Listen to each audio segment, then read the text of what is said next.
Welcome back to part 2 of our overview of the Asia-Pacific absorbent hygiene market. When we last left off, Rockey Ye and Tina Lee had just shared some high-level information with us on the APAC market. They covered changes in demographics, incomes, birth rates, and population growth throughout the region, and shared how these changes are shaking up approaches in the market. But the question still remains now, what does it all mean? What does it mean for you, the article producers? What does it mean for your suppliers like Bostik? And what does it mean for your consumers? Luckily, Bostik is here to help. Welcome to Attached to Hygiene, the podcast that enables you to grow your knowledge and influence in the absorbent hygiene industry. My name is Jack Hughes, and my mission is to help you, the absorbent hygiene article producer, design and produce the best possible products to meet the needs of your consumers. On today's episode, we'll conclude our discussion with Rockey Ye and Tina Lee on the Asia-Pacific market. They'll share what all of those changes that they discussed in the first episode of this interview mean for you, the article producers. They'll touch on supply and logistic challenges, ingredient transparency, and then cover major consumer trends that are impacting the APAC market so that you can react accordingly to meet the needs of your consumers in the region. So then on all those changes you just mentioned, not just in the demographics, but in commoditization and cross-regional expansion, consolidation, and private label and new entrants, what are then some of the challenges that are facing article producers and in turn their suppliers like Bostik?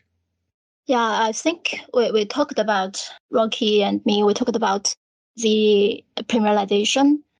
Yeah, it's definitely a growth area where in developed markets like in Japan, Korea, and in China. So there are more innovations that drive the growth. And we also see the article manufacturers naturally spending their efforts of doing so. And sustainability is also a hot topic. And we see those manufacturers introduce the more sustainable products, including using the bio-based or biomass approach that will address some of those consumers' needs as well. And also, like I also discussed in the previous topic about they have diverse their focus to the high growth region. Like we talked about India and Southeast Asia, and we see those manufacturers are kind of invest their lives in this region and trying to grow in the highest growth market. And besides what we talked about, the product innovation to capture the consumer needs. For example, we talked about the compound core. It's a good example where this core provides a core integrity and with a very thin feature. So that actually grow very fast in China. Actually, in China, already of 95% of the markets are dominated by compound core. And with the growth of the core diaper manufacture, this product is also expected to the other regions in Asia as well. So we see the growth on there. And we also see very interesting that, especially in the COVID, some manufacturers quickly actually adapted their lines to make a mask. So those manufacturers enjoyed the high growth during the pandemic period. We see actually those manufacturers are quite flexible and quickly adapt to market needs. Those are very important for them to grasp the growth of the market. Yeah, so regarding the challenges, I think a main challenge is the sustainability. Tina mentioned the market is going from 300 billion to 400 billion goods, and the population here is 40% of the world population. And it's a fast growing market. People are looking for improvement of their life. So there are more consumption of this plastic goods, right? So the sustainability is how we can make sustainable growth to both support people's needs of improved life, but also make it affordable for the world resources. So we are going to face how to manage our resource and how to develop new products which are sustainable and based on a sustainable supply chain. That's one of the main challenge faced by this industry. And we also talked about some commoditization. So there are going to be more competition on the price-driven tiers. And for the premium tiers, the challenge will be the quick pace of how you adapt to the market change in a quick pace. People are doing very quickly on their product change or package change or the way they do business, like from the offline to online or to online to offline, they open different channel. So the world has changed versus what it used to be in 10 years ago. So now there are several main challenges, and the people who can find the solution quicker will be the winner for the future. Yeah, so Rocky talked about the sustainable growth. I think we just cannot ignore the profitability, because if manufacturers cannot make profit after their business, so that's definitely not sustainable. But retaining the profitability is really a challenge for both manufacturer and supplier in the past years. So we both know that the raw materials and feedstock costs were largely increased, right, due to the hiking of crude oil. The unstable supply chain and crazy freight cost double the impact to the profit as well. So actually in China, according to a public financial reports of the article producers, the profit of most companies were negatively impacted actually by a double-digit rate. However, the article producer hesitated to pass the cost to consumer. There are a few producers announced the price increase, while the resistance of the market was encountered. Most of producers decide to hold the price and absorb the cost by themselves. So it's definitely a very difficult market situation of today to be profitable. But we all believe that the innovation and focus on the consumer needs will help the company to just go through the difficult time and being sustainable, for the future. I think that's been really interesting over the last year and a half. What you mentioned, Tina, about certainly whether it be from COVID, from lack of supply, from supply chain issues, from freight costs, prices for not only suppliers like Bostik, but also for the hygiene article producers themselves. Their costs are going up, but due to the competition, a lot of people have been hesitant to pass that on to the consumer for fear of losing business. And as you said, it remains to be seen how sustainable that is. If people or if companies, they need to turn a profit, they need to be able to grow, and that's hard to do as your costs are increasing if you're not increasing your prices. So that'll certainly be very interesting. One of the things I did want to touch on, we see it a lot in Europe, regulations around products, and we're starting to see it a little bit in the United States with some regulations, particularly around menstrual health products. And I was curious if you're seeing anything similar in the Asia Pacific region as it pertains to either sustainability or product safety. Yeah, sure. So it's a very hot topic.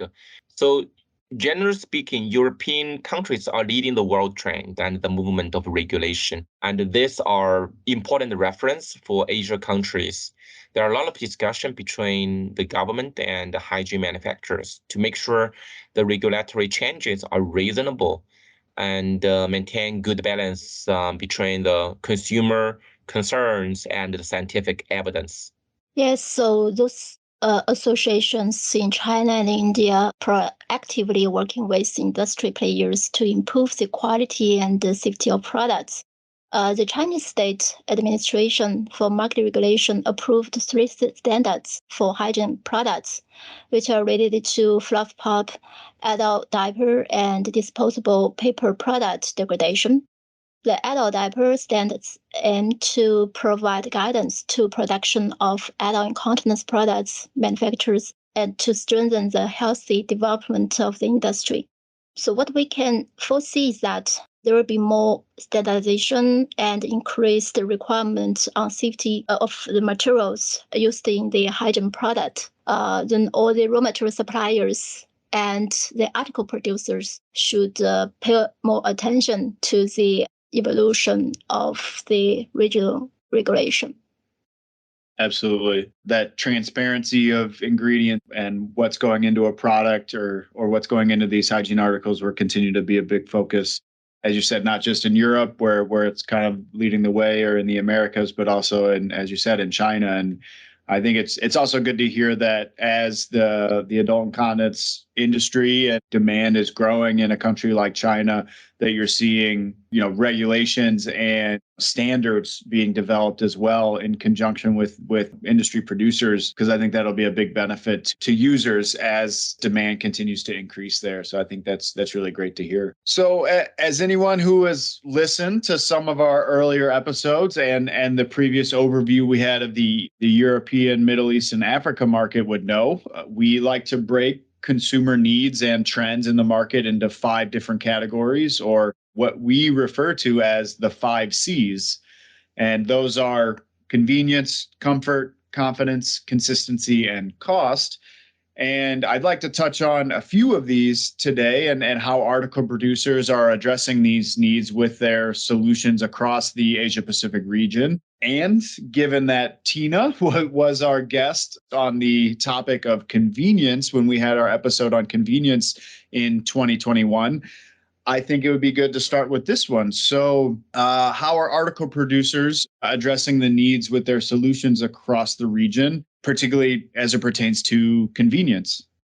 Yeah, so as we talked about in the convenience episode, so I said that convenience is actually where the disposable hygiene articles are designed for. So that is for the convenience to make people's life easier. So in Asia, we actually see a lot of trends that are actually driven by the convenience. The example is the pants diaper. So it's actually a single, let's say, category of the diaper that achieves the highest growth across the region, APAC region.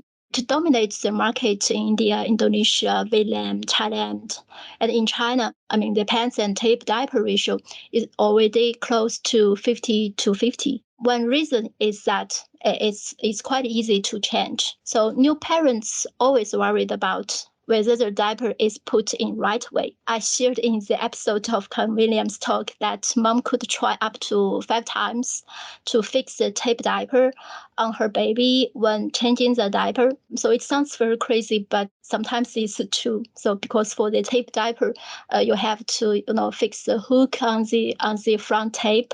Sometimes just not fix or put in the way that the mom liked it to be. So consumers sometimes try many times, but for the pants, it's just so easy. You just take it as underwear, so you put it up, it's done. So is the reason that we see a high growth on the pants diaper, and that's really give a convenience to the consumer.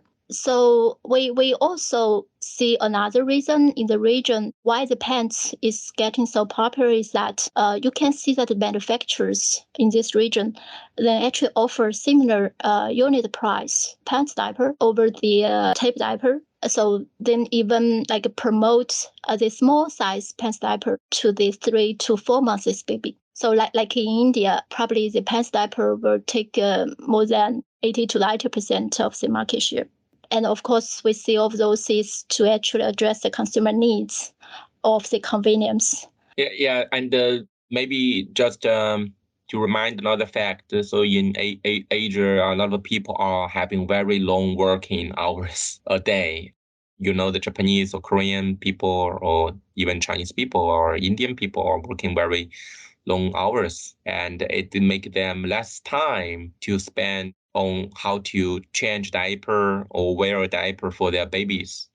So the convenience is really a big benefit for those people. Yeah, we've certainly been seeing that from our side. And I've always been kind of surprised. Tina, I mentioned this on the convenience episode when you talked about pants diapers, that holding a baby up and putting pants on as opposed to a tape diaper, it always seemed like the pants could be more challenging. But as you said, it's certainly a convenience thing when you're considering having to readjust a tape diaper several times. And if you're getting the hang of it and you have less time, then as you mentioned, Rocky, it's people are gonna definitely gravitate towards it and prefer to use a pant diaper. Yeah, I guess Chinese mom or maybe Asian mom is just to care about the baby. Yeah. Sometimes the tape diaper is too tight, then open it again and refix. Oh, we are not put it in the right position. We need to do it again. So yeah, Pants diaper is more easy, just to pull up. Yeah, absolutely. So, Rocky, you kind of alluded to this with the busy lifestyle and longer working hours and things like that. So I think anyone who has any sort of experience or knowledge of the Asia Pacific market will know the extent that e-commerce has grown and is in many ways more advanced than, Western culture's use of e-commerce. So was wondering if you could touch on the impact of e-commerce on the hygiene industry in Asia Pacific. I just have gut feeling people don't go to the supermarket as often as in the past. And from my personal experience, most of my purchasing are online. And the big advantage of online purchasing on the e-commerce platform, you can review all the ratings and comments from all the consumers. So you can make a quick judgment if you want to buy it or not. Yeah, I call the same. I think it's extremely true that to buy from the e-commerce is convenient in the COVID situation. Like now in Shanghai, you already know that we're in lockdown. Yeah, so you cannot go to the shop to buy the diapers or any other napkin. You have to shop on the e-commerce. Another thing is that, so you know that the diapers and adult incontinence products are provided in big package. So it's very heavy. But for the e-commerce, you can deliver it at your home. So that is also very convenient. So that is more consumer prefer to shop online. And due to that, we also see some brands, like we talked before about those growing private brands that have a high growth through the e-commerce channel. Actually, we see some brands are only sold through the e-commerce, or some big brands only launched the dedicated tier on the e-commerce platform. Those private labels took the e-channel opportunity to attract the consumer and enjoy the good growth. Yeah, as I mentioned, particularly in China, I think some of the e-commerce capabilities that are happening over there are more advanced than they are, at least in my experience in the United States. And, it's no surprise that would have an impact on the hygiene market and being able to easily order diapers or whatnot. And then, as you mentioned, Tina, seeing brands just kind of launch that are only focused on that kind of that direct to consumer model. We see some instances of that here in the US and in North America and in Europe. But yeah, I think the kind of e-commerce situation in a place like China certainly lends itself to more direct to consumer brands like that. Yeah. So one other aspect of convenience that we've talked about are indicators and sensors. So not just wetness indicators, but also wetness sensors that we see mainly in adult incontinence, but also in other areas. So I was wondering if you could touch on the kind of impact or popularity of sensors in the Asia Pacific market. Yeah, so Wetness Indicator is not a cheap product. Even the usage on each diaper is very small, but it's a specialty. It gives a very good color indication to consumers. And it's becoming more popular in developing countries, even with some local hygiene players. So in the past, Wetness Indicator is like ink, but now it's giving a better color and consumer experience. Some of the Wetness Indicator is a printable ink with beautiful patterns and good humidity resistance, but the cost is very high, and they need the film supplier to pre-print and then send to the hygiene player. So the application is limited to premium diapers. Yeah, I agree with Rocky. So not all the diapers, the baby diapers in the market are using the wetness indicators. There are actually a few being used in the adult incontinence, but on the premium product. Besides the indicators, so there is another kind of indicator, so that we call sensors. Sensors conveys more information than just the wetness, right? So we see there's articles, manufacturers talking about convey the health and temperature conditions of wearers are also interested by the consumer and caregivers. But the sensors are not that in a high share of the market yet.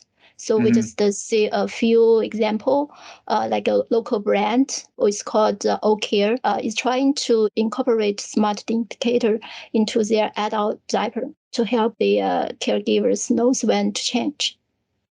Yeah, I think it's a good innovation to put the sensor in a diaper for some elder person or for some babies or for people who need special care. But whether it can be popular in the whole world, it's really depend on how consumer see the value.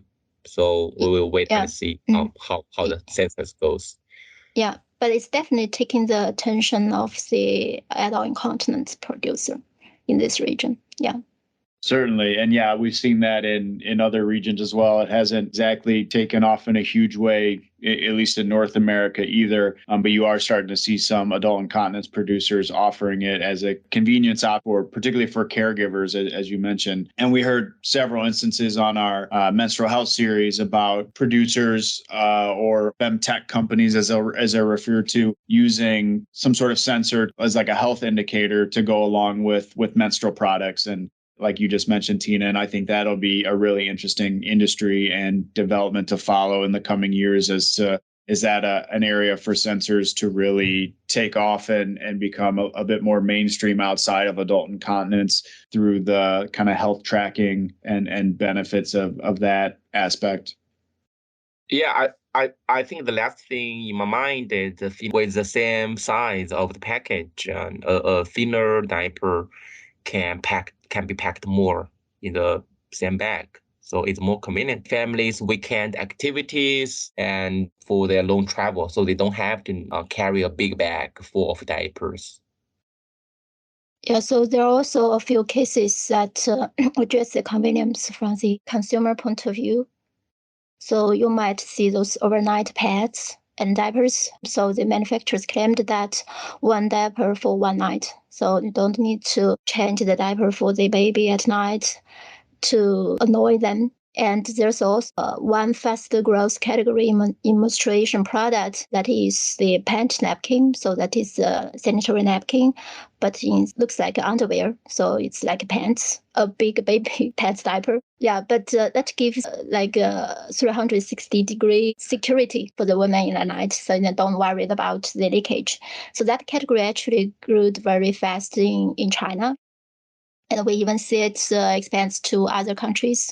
Like Unicharm, they launched the Sophie Night sanitary pants napkin, that's in Thailand. And the Diana's Super Night pants in Vietnam. Even P&G launched the Always Triple Z pants napkin in US.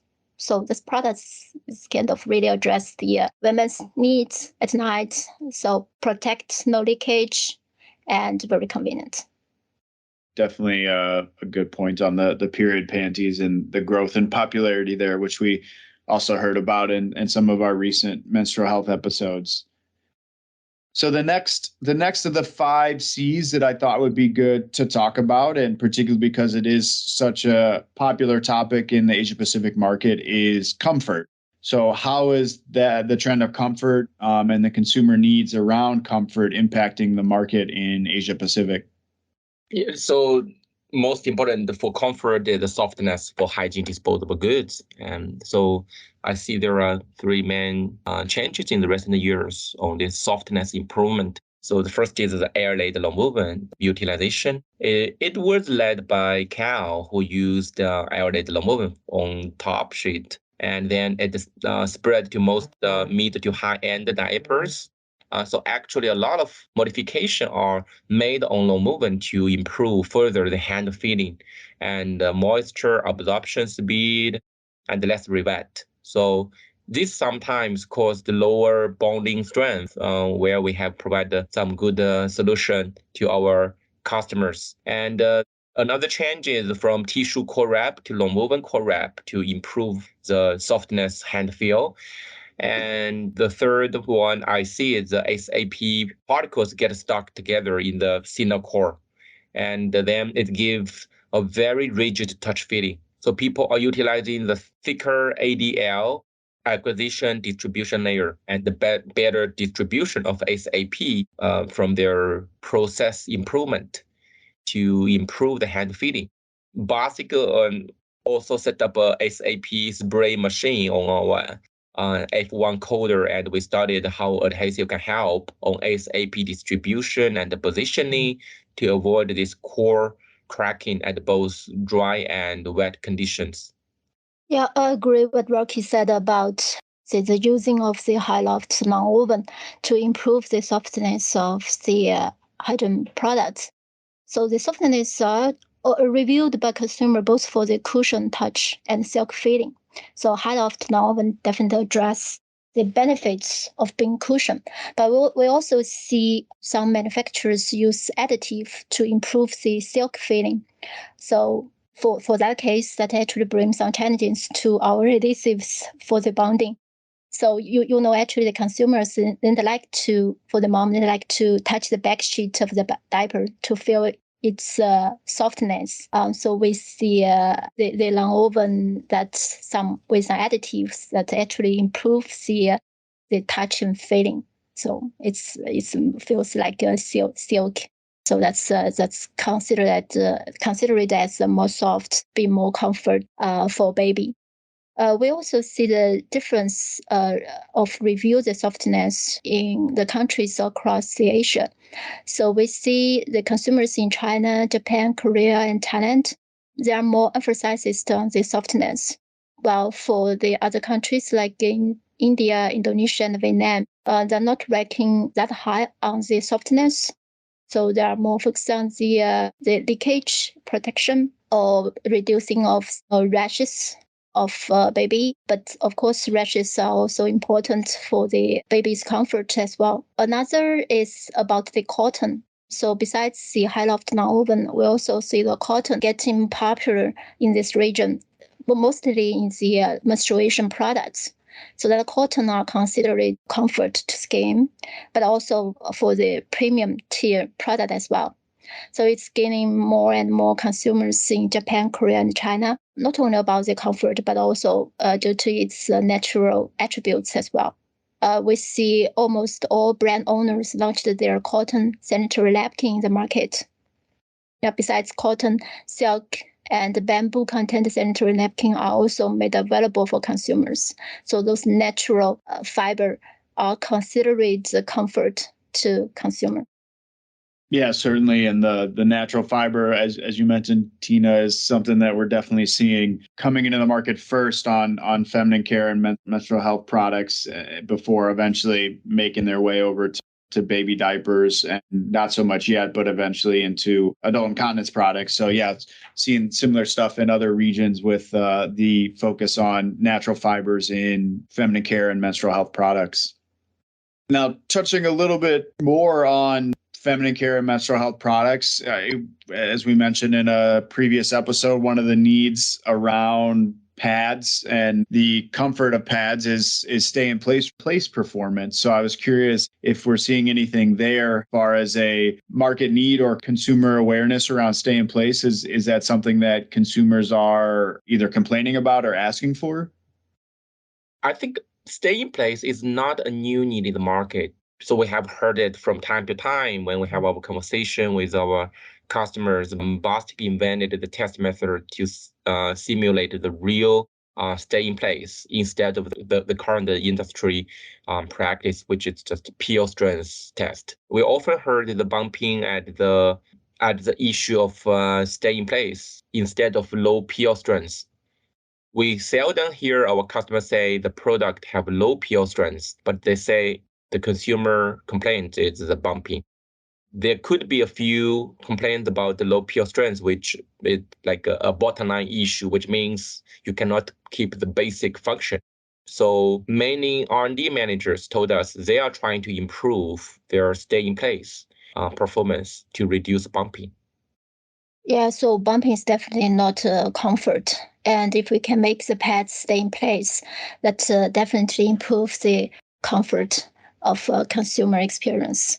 Well, in China, if we interview the napkin manufacturers, they actually didn't talk a lot of the stay in place. That's probably due to that napkin products are same, also have the whims to fix the pads in place. But if we look at the ASEAN country, as I shared that in Indonesia, the majority of the napkin are the thick pad. The pad with wings is starting popular, but there's still major of the pads are without wing. And for such products, the stay in place is indeed very important. So we continuously heard about the stay in place issues in India and ASEAN. And those could be also related to the consumer behavior or maybe the humidity of the environment. So as I shared that in India, consumer tends to wear pad longer. So it makes the stay in place at a long wearing time more important. Yeah, definitely. And last question on comfort then. Are there any other trends that you're seeing for comfort when it comes to new products on the market? Yeah, as I shared before that, like there are some new natural additives, ingredients is being added into the products, such as shea butter, which is claimed to provide skincare benefits to improve comfort. This will be in line with the general increase in consumer concerns about the health impact of artificial chemicals as well. So in Vietnam and Thailand, consumers embrace products with cooling fresh method technology. This technology was innovated by Unichem, has been very successful in the Vietnamese market. Many other brands follow the trend of launching cooling pads in these markets. I guess it's probably related to the high temperature of the environment. The consumers really like the cooling feeling that given by the pads during the period. Yeah, that's very interesting. I've obviously heard of menthol being used in other products for that cooling feeling, but never in a hygiene product. So that's really interesting that that's a popular technology and products in Vietnam and Thailand, which, as you said, can be very warm and humid environments. So then the last C I'd like to cover of our 5 C's is the trend of confidence. And I was wondering, from an odor or a skin sensitivity or even things like transparency and labeling, what are you seeing in the Asia Pacific market when it comes to the trend of confidence? Yeah, so I think odor is one of the very important part for confidence. So just from the hygiene goods perspective, so odor become a standardized item, so which means the low odor is a basic requirement, but it won't gain any premium if odor is lower than the acceptable level. We are monitoring the use of perfume to improve consumers' perception on hygiene goods. So perfume acceptance is very subjective. We don't see a universal perfume fit for all the consumers. So exactly. So perfumes are also used by some article manufacturers in their product, but the consumer acceptance are different in different regions. We see that the fragranced napkin is more popular in Thailand and in Indonesia. And now it starts getting popular in Japan. Actually, Unichem is leading the trend in the market. So they launched several tiers of the product with different kinds of aroma that heal women's feelings even during the period. And not only about the odors of the product before use, the manufacturers also focus on the odor during the use or after use, especially for the adult incontinence. There are products sold in Japan that can absorb odor during use and also after use. So we're also starting to see some adult incontinence manufacturers in China promoting the odor absorb function of their adult incontinence diaper. Yeah, so the odor, yes, it's important because they wear, especially for the adult incontinent users, they might not want others to know that they're wearing a product. Okay. And what about trends in consumer confidence around transparency and things like product labeling? Yeah, talking about the transparency, actually, we touched a little bit in the previous talk. The ingredients of the hygiene articles are getting more transparent. And the article manufacturers are paying more attention about what are content in the raw materials and what can be detected in the products. We actually know that starting from Europe, in France, the chemophobia is getting spread in Europe. While actually in Asia, we haven't seen this topic was fermented by the media yet. So, but we actually see some consumers in Korea is probably more sensitive to what contains in diapers or napkins. So the product producers there in Korea are cautious about what contained in the raw materials and what they're using. For the raw material suppliers, it is suppliers like us, we are actually need to be experienced, and we are capable of providing the support on the transparency of our product. Because of the e-commerce, any suspicious topic can spread very quickly on the e-commerce platform, which means everybody can see it, and a small issue can become a very big issue. Then the hygiene players try their best to resolve these issues quickly. I think, the general speaking, the current confidence of the consumer on transparency is good. Yeah, I would definitely agree with that. And as you said, Rockey, I think the gaining popularity of e-commerce has kind of put the onus on brands to really be aware of that and be as transparent as possible so that their customers can know what's in the product, and you're avoiding any concerns from customers for sure. No, I just want to continue talking about the eco labels. Yes. Talking about eco labels, getting labels or certifications on materials or products to obtain an endorsement in the article producer's product is popular. So Unicharm has acquired the COC certification of PEFC Forest Stewardship Program. It's an international forest stewardship council at Unicharm got in their 5 plants in Japan. So they make it the first maker of disposable diapers and female hygiene products in Japan that has acquired the certification. And we also heard that the manufacturers like Unicharm and also some local Chinese manufacturer are trying to get the Eco Tax 100 label on their products. So the safety is actually, get high attention of those article manufacturers today to show that their products are being contained in safe for their consumer. Yeah, and that's a big concern. And I know that the labels and the transparency, but getting those labels and certifications are huge in easing the minds of consumers and giving them confidence that the products that they're buying are kind of meeting the standards that they expect them to meet. And I think we'll certainly continue to see things like eco labels grow, obviously not just in Asia Pacific, but globally, as more brands move into the sustainability space and offering these sustainable products, they'll need to get them certified as such. So with that, I think we've reached the end of our interview. I know we could probably spend another half an hour to an hour talking about all the different topics in the Asia Pacific market, but I want to be conscious of both of your time. So Rockey and Tina, I really appreciate you both joining me. Thank you both for your time in educating me and our audience about the Asia Pacific market. Thank you very much. Thank you, Jack. It's our pleasure. Thank you for listening to today's episode.